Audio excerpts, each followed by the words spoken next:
रामायण में जब लंका नरेश रावण माता सीता का हरण कर उन्हें लंका ले गया, तब भगवान श्री राम अपने भाई लक्ष्मण और वानर सेना के साथ समुद्र के किनारे पहुँचे। लंका जाने का मार्ग समुद्र से होकर था और ये उनके लिए सबसे बड़ी चुनौती थी। यह कथा श्री राम की भक्ति, वानर सेना की निष्ठा और एक छोटी गिलहरी की प्रेरणादायक भक्ति को दर्शाती है।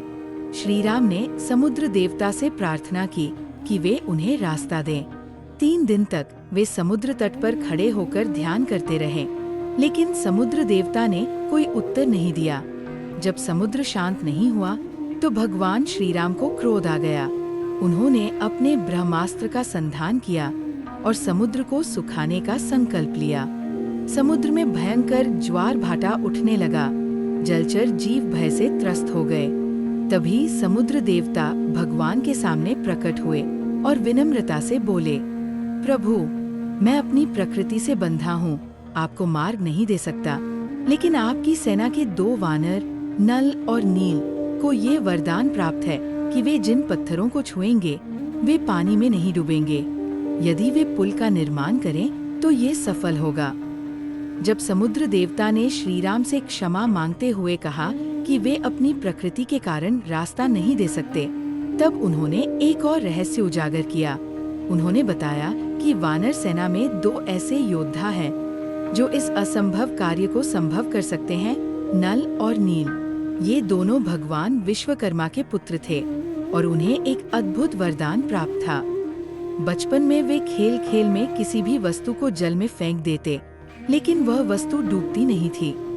ये देखकर ऋषियों ने उन्हें श्राप दिया था कि उनके द्वारा फेंकी गई कोई भी वस्तु पानी में नहीं डूबेगी। अब यही श्राप वरदान बनने वाला था। श्री राम के आदेश पर नल और नील सेतु निर्माण के लिए तैयार हुए। उन्होंने वानरों को पत्थर लाने का निर्देश दिया। देखते ही देखते संपूर्ण वानर सेना जोश से भर उठी। चारों ओर से वानर बड़े बड़े पहाड़ों से चट्टानें तोड़कर समुद्र किनारे लाने लगे। नल और नील उन पत्थरों पर राम का नाम लिखते और फिर उन्हें समुद्र में डालते। आश्चर्य की बात ये थी कि ये पत्थर डूबने के बजाय पानी में तैरने लगे। धीरे धीरे पुल का निर्माण शुरू हो गया। हनुमान, अंगद, सुग्रीव, जामवंत और अन्य योद्धा मिलकर इस कार्य में जुट गए। कुछ वानर पत्थर ला रहे थे तो कुछ उन्हें व्यवस्थित रूप से पुल पर रख रहे थे। पूरी वानर सेना के बीच श्री राम के जयघोष गूंजने लगे। जय श्री राम, जय श्री राम। ये देखकर श्री राम प्रसन्न हुए और बोले, जो भी सच्ची भक्ति और सेवा भाव से इस कार्य में भाग लेगा, उसे मैं अपने हृदय में स्थान दूंगा।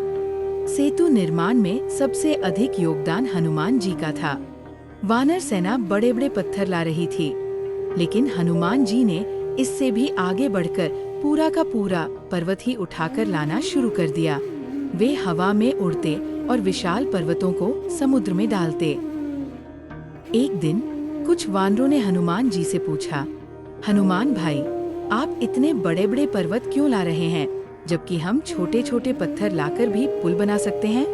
हनुमान जी मुस्कुराए और बोले, जब तक मेरा शरीर सक्षम है तब तक मैं अधिक से अधिक सेवा करना चाहता हूँ। ये मेरा सौभाग्य है कि मैं श्री राम के लिए ये कार्य कर रहा हूँ।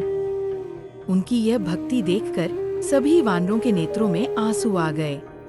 इस बीच एक छोटी सी गिलहरी ये सब देख रही थी। वह सोचने लगी, भगवान श्री राम के कार्य में मुझे भी अपनी सेवा अर्पित करनी चाहिए। लेकिन वो न तो पत्थर उठा सकती थी और न ही समुद्र में डाल सकती थी। तब उसने एक उपाय निकाला। वह रेत में लौटती, फिर अपने शरीर की रेत को पुल के पत्थरों पर झाड़ देती। इस तरह वह अपनी सामर्थ्य के अनुसार श्री राम के कार्य में सहयोग दे रही थी। वानर इस दृश्य को देखकर हंसने लगे और एक ने गिलहरी से कहा, अरे छोटी सी गिलहरी, तू इतने छोटे छोटे कण डालकर क्या बना लेगी? हमारा पुल इन बड़े बड़े पत्थरों से बन रहा है, तेरी इस कोशिश से क्या फर्क पड़ेगा? ये सुनकर गिलहरी को दुख हुआ, लेकिन उसने अपने प्रयास को जारी रखा। जब श्री राम ने ये सब देखा तो उनका हृदय गदगद हो गया। उन्होंने गिलहरी को अपनी हथेली में उठाया और प्रेम पूर्वक कहा, हे गिलहरी, तुमने जो किया है वह बहुत महत्वपूर्ण है। सेवा की महानता उसकी विशालता से नहीं, बल्कि उसकी भक्ति से आकी जाती है। तुमने अपनी शक्ति के अनुसार पूरा योगदान दिया है। यह कहकर श्री राम ने स्नेह से अपनी 3 उंगलियों को उसकी पीठ पर फेर दिया। तभी से गिलहरी की पीठ पर 3 रेखाएं उभर आईं, जो आज भी हर गिलहरी में देखी जा सकती है। यह भगवान श्री राम का आशीर्वाद था, जो उसके भक्ति भाव की अमर निशानी बन गया। 5 दिनों में राम सेतु का निर्माण पूरा हो गया। विशाल पत्थरों से बना यह पुल समुद्र के बीचों बीच एक अद्भुत संरचना बन चुका था। श्री राम, लक्ष्मण और पूरी वानर सेना इस पुल से लंका की ओर कूच करने लगी। यह दृश्य देखकर देवता आकाश से पुष्प वर्षा करने लगे। सेतु निर्माण की ये कहानी श्रद्धा, भक्ति और परिश्रम का अद्भुत उदाहरण है। चाहे वो नलनील का वरदान हो, हनुमान जी की सेवा हो या गिलहरी का योगदान, हर किसी का प्रयास इस महान कार्य को पूरा करने में महत्वपूर्ण था।